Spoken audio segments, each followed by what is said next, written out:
कबीर माया तजी तां क्या भया, जो मान तजिया नहीं जाए। मान मुनि मुनवर गले, मान सबै को खाए। कबीर माया तजी तां क्या भया, जो मान तजिया नहीं जाए। मान मुनि मुनवर गले, मान सबै को खाए। कबीर साचा सतगुर मैं मिलिया, शब्द जो बाह्या एक। लागत ही भोए मिल गया, भरिया कलेजे शेक। कबीर साचा सतगुर क्या करे, जो सुखा मैं चूक। कबीर साचा सतगुर क्या करे, जो सिखा मैं चूक। अंधे एक ना लग गई, ज्यों बांस बजाइए फूक। कबीर है गै बाहन सगन कन, छत्रपति की नार। तास पटंतर ना पूजै, हर जन की पनिहार। कबीर नृप नारी क्यों निंदिए, क्यों हर चेरी को मान। ओ मांग सवारै बिखै को, ओह सिमरै हर नाम। कबीर नृप नारी क्यों निंदिए, क्यों हर चेरी को मान। ओ मांग सवारै बिखै को, ओह सिमरै हर नाम। गुरु रूप गुरु प्यारी साध संगत जीओ, धन सतगुरु श्री गुरु ग्रंथ साहिब जी महाराज सच्चे पातशाह दे पावन चरणां विच आओ जी नवाइए सीस। सत्कार नाल गुरु साहिब दे चरणी अपना ध्यान जुड़ के आखिए जी वाहिगुरु जी का खालसा वाहिगुरु जी की फतेह। भगत कबीर साहिब दे पावन सलोक जिन्हां दी ਆਪਾਂ ਵਿਚਾਰ ਕਰ ਰਹੇ ਹਾਂ ਲੰਮੇ ਸਮੇਂ ਤੋਂ। ਅੱਜ 156 ਨੰਬਰ ਸਲੋਕ ਤੋਂ ਲੈ ਕੇ 160 ਨੰਬਰ ਸਲੋਕਾਂ ਤੱਕ ਕਬੀਰ ਸਾਹਿਬ ਦੇ ਇਨ੍ਹਾਂ ਪਾਵਨ ਬਚਨਾਂ ਦੀ ਆਪਾਂ ਵਿਚਾਰ ਕਰਨੀ ਹੈ। ਸਾਡੀ ਅੱਜ ਦੀ ਜਿਹੜੀ ਵੀਡੀਓ ਹੈ ਇਹ 32 ਨੰਬਰ ਹੈ, ਜੋ ਆਪਾਂ ਕਬੀਰ ਸਾਹਿਬ ਦੇ ਇਨ੍ਹਾਂ ਪਾਵਨ ਸਲੋਕਾਂ ਦੀ ਵਿਚਾਰ ਕਰਨ ਲੱਗੇ ਹਾਂ। ਕਬੀਰ ਸਾਹਿਬ ਨੇ ਇਹਨਾਂ 5 ਸਲੋਕਾਂ ਦੇ ਵਿੱਚ ਜਿਹੜੀਆਂ ਮਹਾਨ ਗੱਲਾਂ ਨਾਲ ਸਾਡੀ ਸਾਂਝ ਪਵਾਈ ਹੈ, ਜੋ ਬਖਸ਼ਿਸ਼ਾਂ ਕੀਤੀਆਂ ਨੇ, ਉਹਦੇ ਉੱਤੇ ਥੋੜ੍ਹਾ ਜਿਹਾ ਫੋਕਸ ਕਰਨ ਦੀ ਲੋੜ ਹੈ। ਭਗਤ ਕਬੀਰ ਸਾਹਿਬ ਨੇ ਕਿਹਾ ਵੀ ਕੱਲਾ ਪੈਸੇ ਦਾ ਤਿਆਗ ਕਰ ਦੇਣਾ, ਮਾਇਆ ਦਾ ਤਿਆਗ ਕਰ ਦੇਣਾ ਹੀ ਕਾਫੀ ਨਹੀਂ ਹੈ ਪਰਮਾਤਮਾ ਨੂੰ ਮਿਲਣ ਦੇ ਲਈ ਜਾਂ ਚੰਗਾ ਜੀਵਨ ਬਣਾਉਣ ਦੇ ਲਈ। ਅਸਲ ਦੇ ਵਿੱਚ ਪੈਸਾ ਰੁਕਾਵਟ ਨਹੀਂ ਬਣਦਾ, ਰੁਕਾਵਟ ਬਣਦਾ ਹੈ ਬੰਦੇ ਦਾ ਹੰਕਾਰ। ਪੈਸੇ ਦਾ ਘੱਟ ਹੋਣਾ ਵੱਧ ਹੋਣਾ ਇਹ ਪਰਮਾਰਥ ਦੇ ਰਸਤੇ ਦੇ ਵਿੱਚ ਕੋਈ ਮਾਇਨਾ ਨਹੀਂ ਰੱਖਦਾ, ਤੇ ਨਾ ਧਰਮ ਕਦੇ ਇਸ ਗੱਲ ਨੂੰ ਮਾਇਨਾ ਦਿੰਦਾ ਹੈ ਕਿ ਕਿਸੇ ਦੇ ਕੋਲ ਜ਼ਿਆਦਾ ਧਨ ਦੌਲਤ ਹੈ ਤੇ ਉਹ ਹੰਕਾਰੀ ਹੈ, ਤੇ ਨਾ ਧਰਮ ਇਹ ਗੱਲ ਕਹਿੰਦਾ ਵੀ ਜੇ ਕਿਸੇ ਦੇ ਕੋਲ ਧਨ ਦੌਲਤ ਹੈ ਹੀ ਨਹੀਂ, ਗਰੀਬ ਹੈ, ਤੇ ਜੀ ਉਹ ਬਹੁਤ ਨਿਮਰਤਾਵਾਨ ਹੈ। ਕੋਈ ਐਸੀ ਗੱਲ ਨਹੀਂ। ਕਈ ਵਾਰ ਬਹੁਤ ਜ਼ਿਆਦਾ ਅਮੀਰ ਹੋਣ ਵਾਲੇ ਪਰਮਾਤਮਾ ਦੇ ਚਰਨੀ ਓਨੇ ਜੁੜੇ ਹੁੰਦੇ ਨੇ ਜਿੰਨਾ ਗਰੀਬ ਨਹੀਂ ਜੁੜਿਆ ਹੁੰਦਾ। ਕਈ ਵਾਰੀ ਗਰੀਬ ਜੁੜੇ ਹੁੰਦੇ ਨੇ, ਦਿਲ ਦੇ ਸ਼ਾਹ ਹੁੰਦੇ ਨੇ, ਤੇ ਅਮੀਰ ਦਿਲ ਦੇ ਕੰਗਾਲ ਹੁੰਦੇ ਨੇ। ਸੋ ਇਸ ਚੀਜ਼ ਦਾ ਕੋਈ ਮਾਇਨਾ ਨਹੀਂ ਹੈ। ਗੱਲ ਸਾਰੀ ਹੰਕਾਰ ਤੇ ਹੈ। ਗੱਲ ਅਮੀਰੀ ਜਾਂ ਗਰੀਬੀ ਦੀ ਬਿਲਕੁਲ ਵੀ ਨਹੀਂ ਕਰਦੀ ਗੁਰਬਾਣੀ। ਕਈ ਵਾਰ ਆਪਾਂ ਨਾ ਸਹਿਜ ਸੁਭਾਅ ਕਹਿ ਦਿੰਦੇ ਹਾਂ ਜੀ ਅਸੀਂ ਤਾਂ ਬਿਜ਼ਨਸਮੈਨ ਹਾਂ, ਕੰਮਕਾਰ ਕਰਨ ਵਾਲੇ ਬੰਦੇ ਹਾਂ, ਧਰਮ ਨਹੀਂ ਕਮਾ ਸਕਦੇ, ਅਸੀਂ ਤਾਂ ਪਾਪੀ ਹਾਂ। इदां दी कोई गल नहीं हुंदी। धन दौलत कमाउणी कोई माड़ी गल नहीं। हर बंदा ये चाहुंदा है कि मैं अपना जीवन वधिया बनावां, अपने बच्चों लई कुछ कमावां, मैं चंगा कारोबार सैट करां, चंगियां गड्डियां चंगे घर मेरे कोल होना भी चाहिए। हर बंदे की दौड़ हुंदी है। तो जे ऐसा आपां सोचीए ना तो दुनिया सोहनी किद्दां बनेगी। जे आपां ये सोच के चलीए वेखो जी एक दिन तो मर जाना, तो फिर इन्ने इन्ने वड्डे बंदे जिन्हां दे इन्ने खिलारे खिलरे होए आ दुनिया दे विच, वो किद्दां हुंदे। अज जिहड़ियां टैक्नोलॉजियां आपां वरतदे, स्मार्ट वॉचां बंदे आ, वधिया कैमरे हुंदे साडे कोल, वधिया फोन हुंदे साडे कोल, ये इदां थोड़ी आ गए। वो किते ना किते मेहनतां ने, दिन रात दियां सालां बद्धी मेहनतां दे करके अज असीं ये टैक्नोलॉजी दे मालक बने। पर जे वो ये सोचते भी मर ही जाना एक दिन, की लोड़ करन दी। सो इदां दी गल कोई नहीं हैगी। हर बंदे दा आउण जाण बनिया दुनिया 'च, लेकिन इंसान नूं संसार विच आके कुछ चंगा करके जाना चाहिए। ये बड़ी जरूरी गल है, क्योंकि गुरबाणी ने बिल्कुल जिहड़ा सनातन मत है, हिंदू मत है, उहदे विरोध विच जाके गल कही है। जिद्दां उन्होंने कुछ आश्रम तैयार कीते सी कि आ जिहड़े 4 आश्रम हुंदे, जे उन्हां दे थ्रू बंदा तुरे तो जीवन सफल है। तो गुरबाणी ने कहा पूरा जीवन ही परमात्मा दे लेखे ला दो। नाम जपण दा, परमात्मा वाल जुड़न दा कोई समा खास नहीं हुंदा। गुरबाणी ने कहा रज के धन दौलत कमा कोई माड़ी गल नहीं, वधिया घर बार होण कोई माड़ी गल नहीं, वधिया बिजनस होवे कोई माड़ी गल नहीं। गुरु साहब ते आप अपने सिखां नूं घोड़ियां दा बिजनस कराउंदे रहे अपने समय दे विच, वधिया वधिया हथियारां दीयां फैक्ट्रियां लगदियां रहियां। सो मेन गल है करैक्टर दी, मेन गल है जीवन दी। जीवन सोहना बनाउणा आपां, और जदों बन जाए फिर मालक दीयां रहमतां दे नाल झोलियां भर जांदियां। और कबीर साहब ने ये गल्लां अपने इन्हां सलोकां 'च कहियां, ते नाल उन्हां ने ये भी गल आखी कि मैनूं मेरा पूरा सतगुरु मिल गया, ਉਹਦਾ शब्द मेरे सीने दे विच तीर वांगू लगा, ਉਹਦੇ नाल मेरा सारा ही हंकार जिहड़ा ना वो डिग पिया, खत्म हो गया। पर गुरु दे शब्द दा तीर उत्थे ही काम करदा जिथे किसी दे मन 'च प्यार है। हुण गुरु उच्ची उच्ची बोल बोल के समझाई जाएगा बाणी दे राहीं, जे सिख ही अन्ने बोले है तो उन्हां दे पल्ले ही ना पएगा, तो गुरु दा थोड़ी कसूर इहदे विच। हाँ जी, कोई बोला बन्ना जिन्नियां बोले बंदे नूं जिन्ना मर्जी तुसीं बीन वजा के जां ढोल वजा के नगारे वजा के दसो, उहनूं की पता विचारे नूं। हाँ जी, बिल्कुल नहीं। सो असल दे विच असीं अन्ने बोले हाँ, गुरु दा कोई कसूर नहीं, कसूर साडा अपना है। गुरु तां सानूं नित समझाउंदा है, नित चंगियां सिक्ख्यावां दिंदा है, नित चंगे पासे तुरन दी सानूं जाच दसदा है। कसूर साडा अपना है, क्योंकि आपां गुरु दी गल नूं मनदे नहीं आ ते गुरु दी गल नूं, गुरु दे शब्द नूं फॉलो भी नहीं करदे।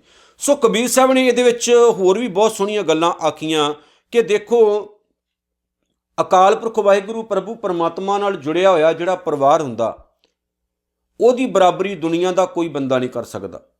और अमीरी गरीबी की इत्थे कोई भी गल नहीं है।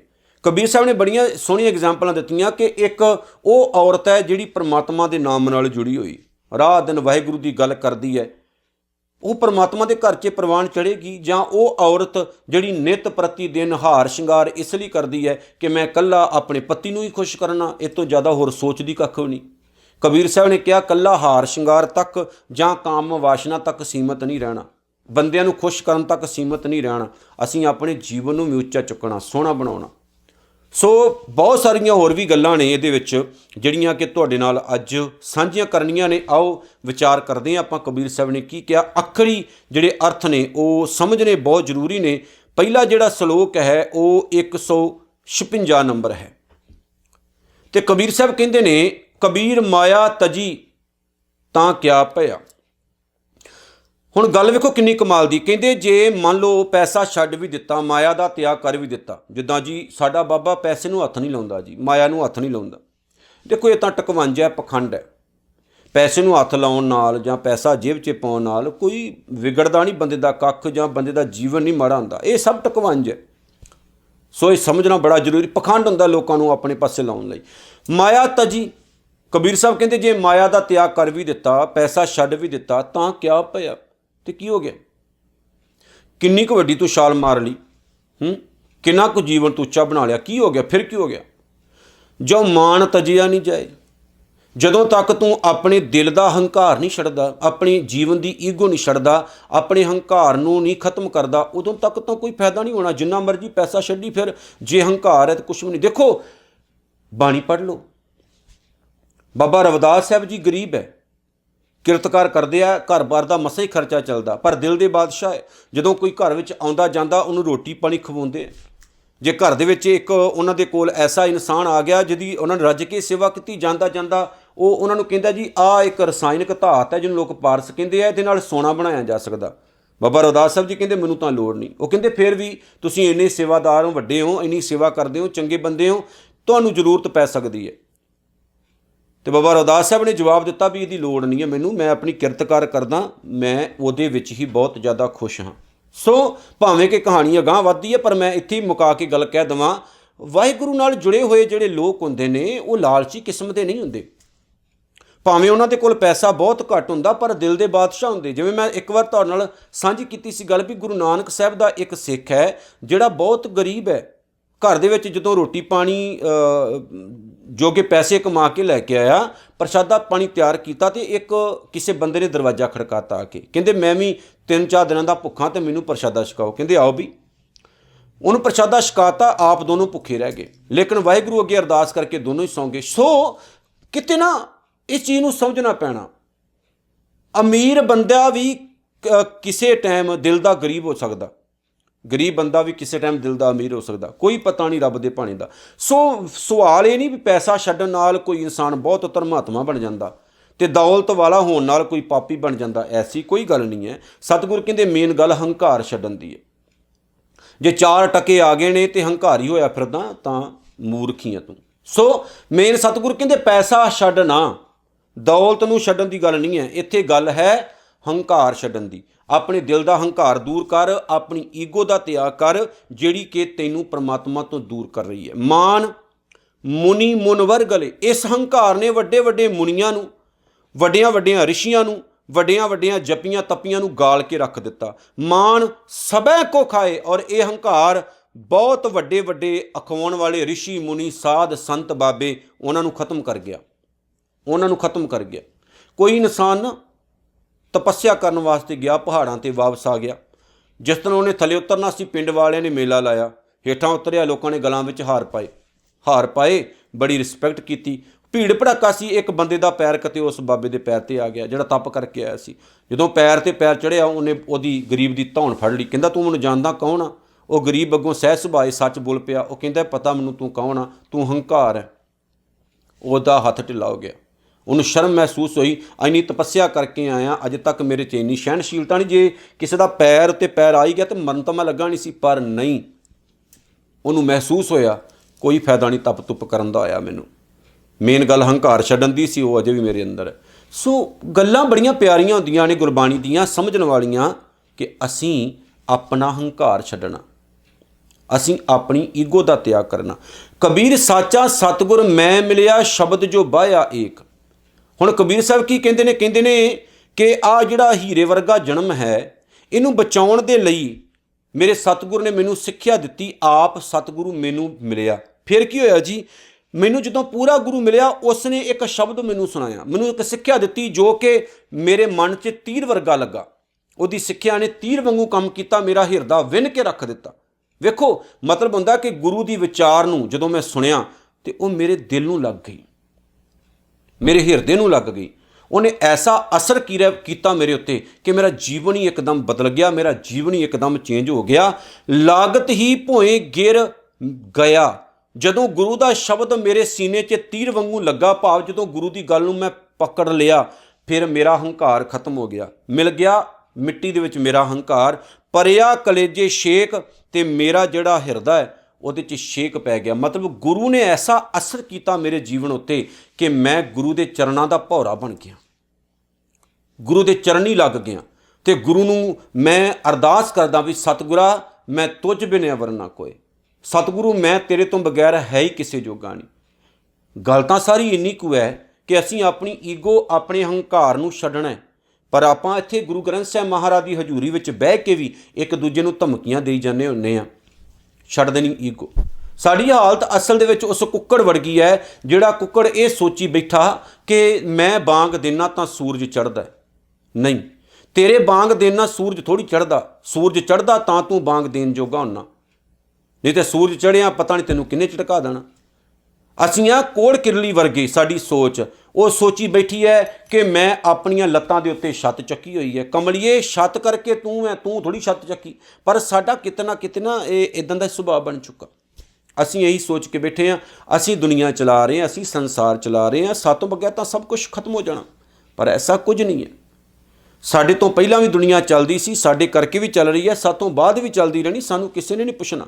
ਚੰਗੇ ਕੰਮ ਕਰ ਜਾਓਗੇ ਤੇ ਲੋਕ 4 ਦਿਨ ਯਾਦ ਰੱਖਣਗੇ, ਬੁਰੇ ਕੰਮ ਕਰ ਜਾਓਗੇ ਤੇ ਲੋਕ ਜੁੱਤੀਆਂ ਮਾਰਦੇ ਰਹਿਣਗੇ। ਇਹ ਸਾਡੇ ਤੇ ਡਿਪੈਂਡ ਹੈ। ਫਿਰ ਕੀ ਹੁੰਦਾ ਜੀ, ਕਬੀਰ ਸਾਚਾ ਸਤਿਗੁਰ ਕਿਆ ਕਰੇ। ਹੁਣ ਪੂਰਾ ਗੁਰੂ ਵੀ ਕੀ ਕਰੂਗਾ ਉੱਥੇ ਜਿੱਥੇ ਸਿੱਖੀ ਅੰਨੇ ਬੋਲੇ ਹੋਣ। ਜੋ ਸਿੱਖਾਂ ਮੈਂ ਚੂਕ, ਜਦੋਂ ਸਿੱਖਿਆ ਸੁਣਨ ਵਾਲਿਆਂ ਦੇ ਅੰਦਰ ਹੀ ਕਮੀ ਹੋਵੇਗੀ, ਘਾਟ ਹੋਵੇਗੀ, ਸਿੱਖ ਹੀ ਗਲਤ ਹੋਣਗੇ ਤੇ ਗੁਰੂ ਉੱਥੇ ਕੀ ਕਰੂਗਾ ਦੱਸੋ। ਹੁਣ ਗੁਰੂ ਗ੍ਰੰਥ ਸਾਹਿਬ ਮਹਾਰਾਜ ਦਾ ਇੰਨਾ ਵੱਡਾ ਗਿਆਨ ਸਾਡੇ ਕੋਲ ਹੈ, ਆਪਾਂ ਫਿਰ ਵੀ ਕਮਲੇ ਹੋਏ ਫਿਰਦੇ ਹਾਂ, ਅੰਨੇ ਹੋਏ ਫਿਰਦੇ ਹਾਂ, ਧੱਕੇ ਖਾਂਦੇ ਫਿਰਦੇ ਹਾਂ। ਕਸੂਰ ਕਿਹਦਾ? ਕਸੂਰ ਸਾਡਾ ਆਪਣਾ, ਗੁਰੂ ਦਾ ਕੋਈ ਕਸੂਰ ਨਹੀਂ। ਗੁਰੂ ਸੰਪੂਰਨ ਹੈ, ਕਸੂਰ ਸਾਡਾ ਆਪਣਾ ਹੈ।